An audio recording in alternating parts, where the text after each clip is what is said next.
strategic partner for quite some time, a couple of years even. So why did it take so long, and what was so special about Mark Wahlberg in the end?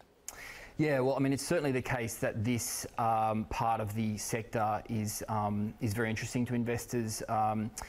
Those people who understand it really know that this is part of a broader secular boom. So once again, it just comes back to this being the very beginning of more development in this space. Yeah, we were adamant that we partner with somebody who really understood that. Mark clearly has a very good understanding of fitness and health. He's become synonymous with working out. You just need a casual look at his Instagram profile to see that. And of course, he's also got great business acumen. So it's great to be able to have a business conversation with him as well. Yeah, because he's got very kind of varied investments in health and fitness inspired kind of correct areas, supplements, apparel, water, and now Fitness Network. And famously gets up at 2:30 in the morning to train sometimes. Correct, the 4 a.m. which I find hard to believe. I'm going to struggle. I mean, he's sounding like Superman at that point. Look, do you advocate for a 2:30 a.m. start for workouts? Hey, I did 2:30 a.m. starts for about 5 years. I do not advocate that for anyone, but yeah. There you go. It's interesting because you're selling about 50 franchises a month. I think you're expecting even bigger numbers towards the end of the year. Is that right? Is it a case that you can expand too quickly? How do you manage that expansion so that it's not unsustainable to the... Yeah, I mean, this sort of hyper-growth does need to be managed carefully. It's fantastic to be the beneficiary of it, but look, we go to great care to ensure that our franchise network is protected. The rights that we afford our franchisees are exclusive area rights. We have largely developed Australia. We're nearing 600 franchise territories, which I believe puts us at #1 in the country. But where we're starting to see growth is in the larger markets that offer substantial potential, markets such as the US, Canada, the UK, even mainland China and India, would you believe?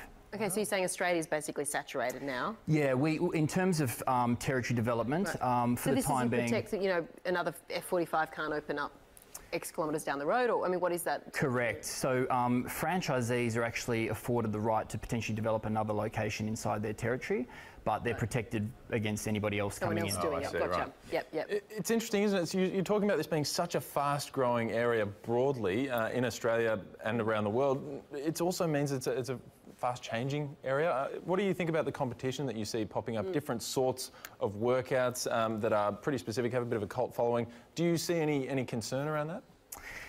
Look, it's certainly the case that competition is intensified in this sector, and we could never possibly lay claim to being the first to deliver a 45-minute workout. But we were very particular when we built the product on day one that we would not align with a particular methodology or a particular piece of equipment.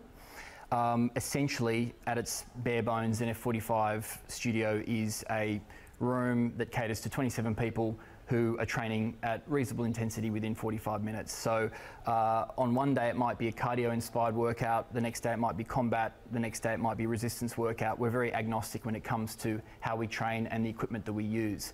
So we know that that puts us at a competitive advantage because clearly the fitness industry, when you look historically, is synonymous with fads. We remember Tybo, 6-minute abs, you know, spinning.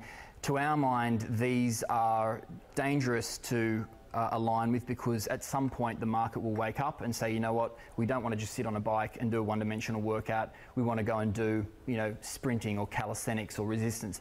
So we're very, very fluid in that regard. And on the business side, our franchise operating model is inexpensive to set up. It's very simple to run, and it's highly profitable. So we know that as long as the business platform continues to perform for our franchisees, we have a very bright future ahead.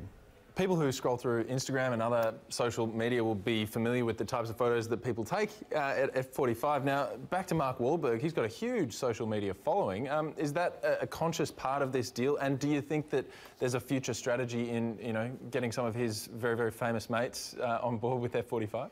Look, without doubt. I mean, the investment was first and foremost driven by business, but absolutely, Mark brings a huge profile, a global profile. There is a lot of fit with us being a global brand. He's been very successful in both his Hollywood career and also in his business investment. So there's a passion for fitness and a passion for business. Key to marketing our brand certainly has been social media. the boom that we see in wellness and fitness owes a lot, I believe, to Instagram and Facebook, because it lends itself visually to those sorts of media. And no doubt Mark's considerable profile and presence on those channels bodes very well for us. Not to mention his, the circles that he moves in, the sorts of celebrities and business people and athletes. A lot of them are into fitness. A lot of them have no issue publicising that, and when they do that, we as a brand benefit and our franchisees benefit as well. Yeah, so certainly some benefit there from the scale. I mean, this deal is reportedly valued the company in the hundreds of millions of dollars, I think north of $600 million by one estimate. Does that mean, because of what he's bringing to the table, that's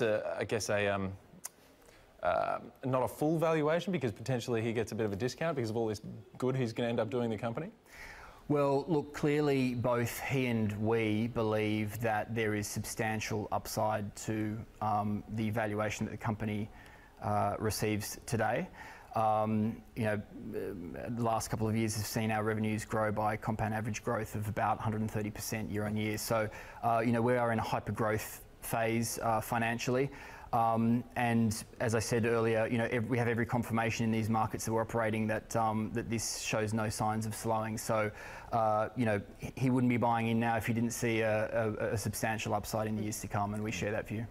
Yeah. Look, do you, final question here, do you have to work out a lot when you work for, when you're the Chief Revenue Officer at F45? Do you have to go several times a day? What's the guilt like in the executive suite? Yeah, look, I believe so. I certainly do, and we expect that of our franchisees as well. You have to be a believer, no doubt, if you're going to sell it. Fair enough. Thank you very much, Luke Armstrong, Chief Revenue Officer at F45. All the best.